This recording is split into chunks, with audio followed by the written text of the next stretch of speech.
The first story, America is now expecting fewer Indians this particular year. That's right. Tonight, one of the biggest warning signs for US travel industry is now coming from India itself.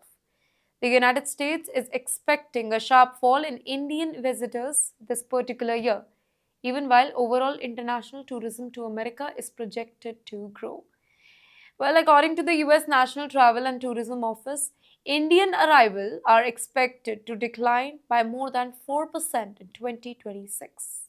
Now, that may sound like a very small number, but for the US, India has become one of the most important international travel market in the world.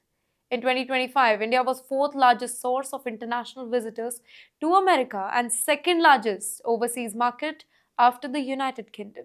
But now countries like Japan and Brazil are expected to overtake India, pushing Indians down to sixth place. And you know the reason behind this decline? It reveals something much bigger. Travel experts say that Indian travelers are becoming increasingly hesitant about visiting America. In fact, student visa uncertainty, immigration scrutiny, expensive flights, Air India reducing operations because of global airspace tension, a weakening rupee, rising tension linked to West Asia conflict, everything is adding pressure at the very same time. And this matters because Indian tourism to America, it is not just about vacation anymore.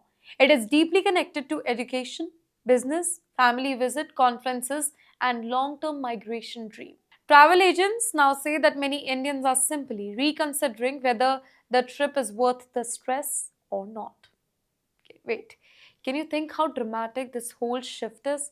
For years, America represented aspiration for billions of Indians. But now, rising expenses, visa opportunity, visa uncertainty, global instability is changing the whole equation. Now, ironically, this decline is happening even as the United States prepares for one of the biggest tourism moments ever, the 2026 FIFA World Cup. The US expects over 7 crore international visitors overall. But Indians, among the fastest growing travel group, they are now pulling back. And that says something important about the current mood. Because sometimes numbers reveal something emotional changed before the politics does. Now, hopping on to our second story, while fewer Indians may now be traveling to America, thousands who already made their journey, they are revealing that what life inside the system actually looks like, it is not something that they dreamt about. A new book called Wild Wild East, it is exposing the harsh reality behind America's H-1B ecosystem, particularly the world of so-called body shop consultancies that recruit Indian tech workers with promises of opportunity, only to trap many inside unstable and exploitative conditions. Well, the discussion around the book moved far beyond simple visa fraud. It focused on something much deeper. Well, a system built on insecurity, uncertainty, dependency, and silence. Author Tanul Thakur described how many workers arrived in the United States expecting career growth, high salary, stability, but instead, what they get, they find themselves pushed into cycles of unpaid wages, fake identity modification, constant relocation, and fear of losing visa status. And one story from that particular book, it is specifically heartbreaking.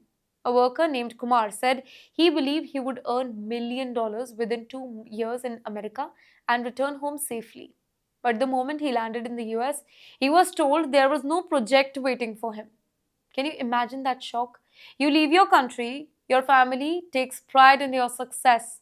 You imagine a dream abroad, and then suddenly there is no job for you.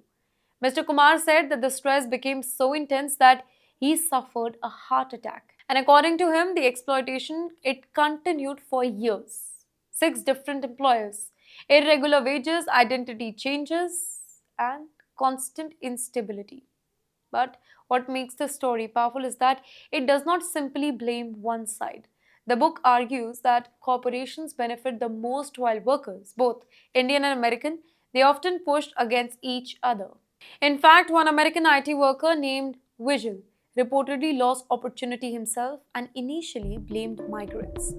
But later, after understanding the whole system, he realized that both American workers and Indian workers were being manipulated by the same corporate structure. Now, that is the uncomfortable truth here. The problem is not simply immigration, the problem is exploitation. And perhaps the most emotional part of this discussion is why workers continue staying inside the system despite suffering.